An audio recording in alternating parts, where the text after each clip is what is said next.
नमस्कार।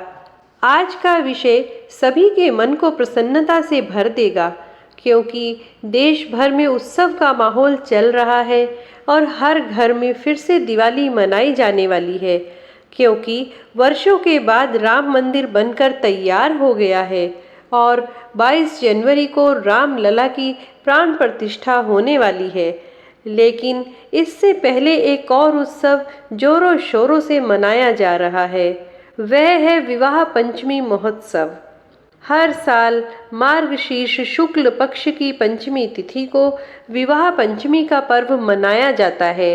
माना जाता है कि इस दिन मिथिला में सीता जी का स्वयंवर जीतकर भगवान श्री राम ने माता जानकी से विवाह रचाया था।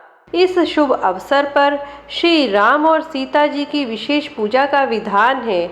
इससे आपके सुख सौभाग्य में तो बढ़ोतरी होती ही है, साथ ही आपके सारे कार्य भी सिद्ध होते हैं।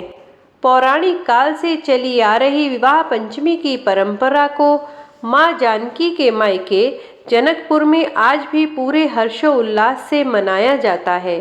आज भी मिथिला की परंपरा से ही सभी रस्में निभाई जाती हैं। 7 दिनों तक चलने वाला यह उत्सव अत्यंत भव्य तरीके से आयोजित किया जाता है।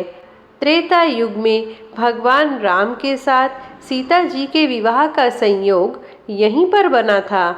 इसी दिन चारों भाइयों और चारों बहनों का विवाह जनकपुर में संपन्न हुआ था, जिसे पौराणिक काल से आज तक भी हर वर्ष खूब धूमधाम से मनाया जाता है। त्रेता युग में जिस प्रकार माँ जानकी का स्वयंवर हुआ था, उसी प्रकार हर साल जनकपुर में विधि विधान के साथ यह महोत्सव आयोजित किया जाता है। विवाह पंचमी को लेकर सभी कार्यक्रम पहले से ही तय कर दिए जाते हैं। 7 दिनों तक चलने वाले इस उत्सव में पहले दिन फुलवारी लीला का आयोजन किया जाता है। मान्यता है कि त्रेता युग में पुरुषोत्तम भगवान श्री राम ने जगत जननी माँ सीता को पहली बार फूल तोड़ते हुए इसी वाटिका में देखा था और पहली ही दृष्टि में एक दूसरे को पहचान गए थे।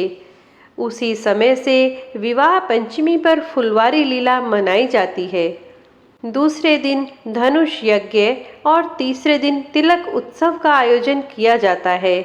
उसके बाद चौथे दिन मटकोर विधि का पालन किया जाता है और 5वें दिन जनकपुर के सीता महल में भव्य स्वयंवर होता है।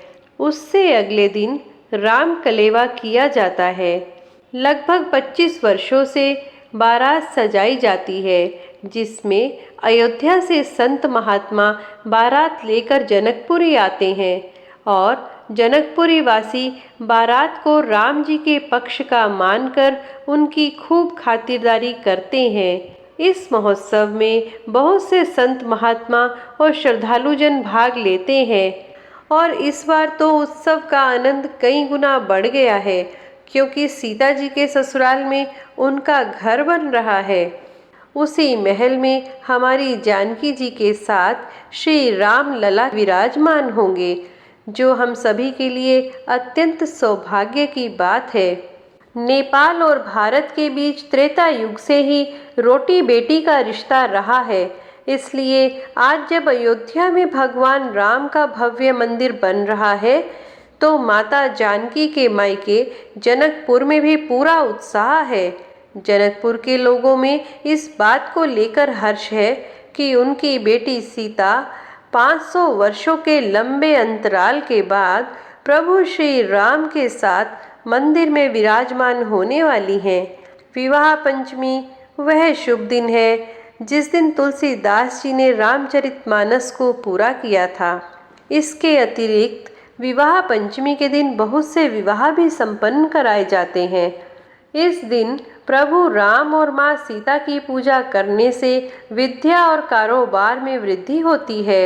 इस बार विवाह पंचमी के दिन हर्षण योग बन रहा है, जो कि अत्यंत शुभ माना जाता है। हर्षण योग में श्री राम जी और माता सीता की पूजा करने से कई गुना अधिक शुभ फलों की प्राप्ति होती है। ऐसा माना जाता है कि इस दिन श्री राम विवाह का आयोजन करने से घर में खुशियाँ आती हैं और वैवाहिक जीवन में प्रेम बढ़ता है। साथ ही इस दिन माता जानकी और श्री राम जी के विवाह के प्रसंग को सुनने का भी विधान है। इस प्रकार विवाह पंचमी अत्यंत ही शुभ दिन है। देश विदेश से भी श्रद्धालु जन इस विवाह उत्सव में शामिल होने के लिए आते हैं। इस बार अयोध्या से लेकर जनकपुरी तक भक्तों में विवाह पंचमी का भारी उल्लास है।